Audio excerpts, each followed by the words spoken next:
Good Monday morning after the Feast of the Epiphany. It's actually January 3rd, okay? This is complicated, I tell you the truth, because it's actually before Christmas right now where I'm sitting, okay? But I'm trying to get ahead, okay?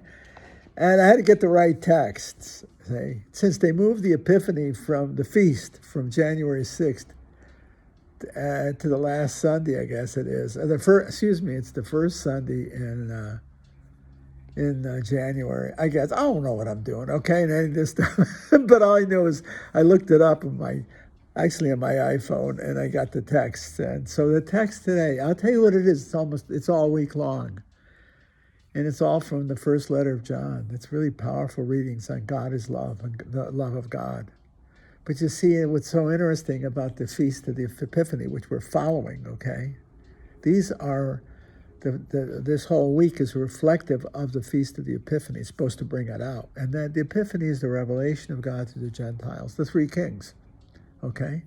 It's a very important text, you see? Because, as I said to you a million times so far, Christianity is not Judaism. It transcends it. It's global.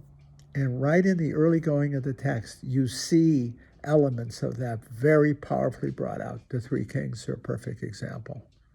They're not Jews. They're Gentiles, you see. And they come to worship the newborn king. See, they come from, in a sense, the world. They represent the world. There are other indicators of that as well. Christ does not belong to one people. He's the culmination of the Jewish anticipation. He's the anticipation of the Old Testament. He is the completion of it and its radical transformation. You see? He is the fulfillment of the promise. I'm not saying that well this morning at all. I'm sorry. But it's a very important point because we are a global religion based on faith. Faith in who and what is Christ. Now I'll show you, it's an interesting line, okay, and I'll show it to you. This is the third chapter in John. It says, "Beloved, we receive from him whatever we ask, because we keep his commandments and do what pleases him." Now here's the kicker. And his commandment is this. Now, this really hit me this time. I've been looking at it frankly, this is the afternoon. I did it all morning, okay, I was looking at it. We should believe in the name of his Son, Jesus Christ, and love one another just as he commanded us. That's the whole thing, see? This is actually, the Monday after Epiphany is the Feast of the Holy Name. It is the Holy Name of Jesus. Now, that could be very pious. I mean, we sling it around all the time, at least in our tradition, at least where I grew up, okay? But it's interesting, because in the name is the person. The name embraces and symbolizes and makes present the person and the story of that person. When he says you believe in the name, it's in the who and what is Christ. And that takes in the entirety of who and what he is. The culmination of the divine promise, the redemptive promise, the Son of God, Christ, the second person of the Trinity, you see. The fullness is in the word name. When you say the name, it means the entirety of who he is. And that struck me because I look at that, and it's interesting because it's in some cultures, in my own especially, your name is essential to you. Your name matters.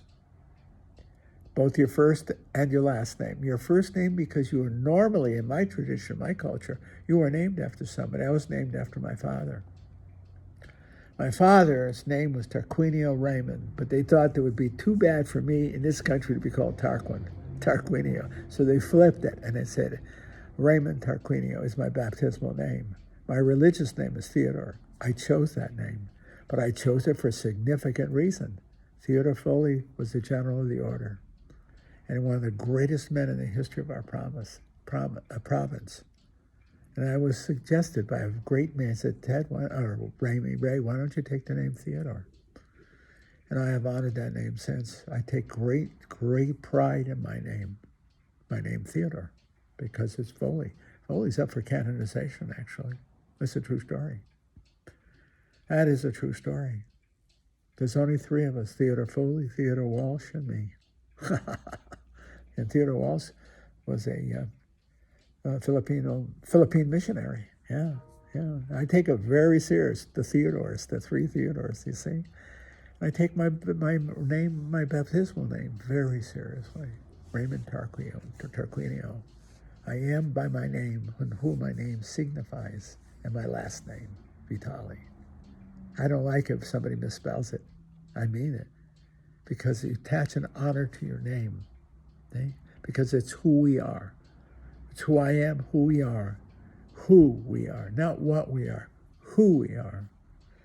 And I remember when I just got out of the novitiate, and my mother said to me, I was in a station at Hartford for my first year of philosophy, and I remember my mother said to me, never disgrace our family name. See? Never disgrace our name. Honor our name. See? And after I was ordained, my father said, right after too, because it was the crazy time when guys were leaving the priesthood, and there was all kind of stuff going on. He said to me, never dishonor our name. And he meant it. Never make a damn fool out of yourself. That's what he said. Never dishonor our name. And it means a lot to me. Because the order gave me permission, I was able to transfer the legacy, the recipient of my retirement fund, from the order to the university, endowing a chair of philosophy. And the chair of philosophy is the Theodore R. Vitali Chair of Philosophy. So that's a tremendous honor. I'm pleased that I've been able to form, because of the blessing of the order, an endowed chair in my name. And Dan Habron's got it right now. Dan is a very first-rate, absolutely first-rate ethicist. And I remember saying to him one thing to him. I said, Dan, you carry my name. Porta mia nome. You carry my name. Honor it. And you honor it by doing first-rate work. See? But you carry my name. That means a lot. And I think that's what the holy name of Jesus is. You carry the name of Christianity. You carry the name of Christ.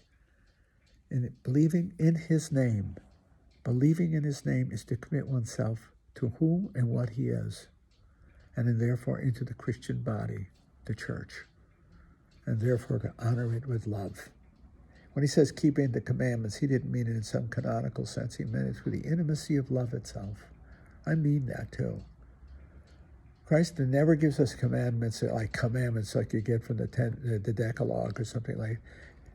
And you get it in John's Gospel. Love one another as I have loved you. The only commandment Christ gives us, via voce, love one another as I have loved you.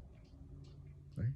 And that's how we honor his name, by loving one another as he has loved us. I take that very seriously because I think I understand, in a sense, the spirituality of the name. I understand what it is to have a name, to choose a name, and to honor the name that I've been given and the one I have chosen, Theodore, but also primarily Vitali.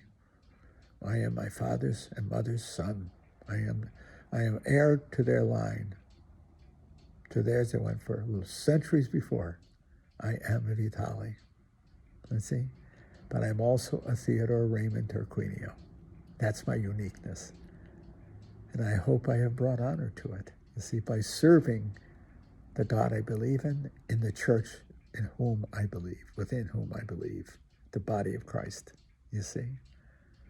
Well, my mother said, don't dishonor the name, our name. I hope I haven't. But I hope I have never dishonored the name of Christ, the church, the community of faith.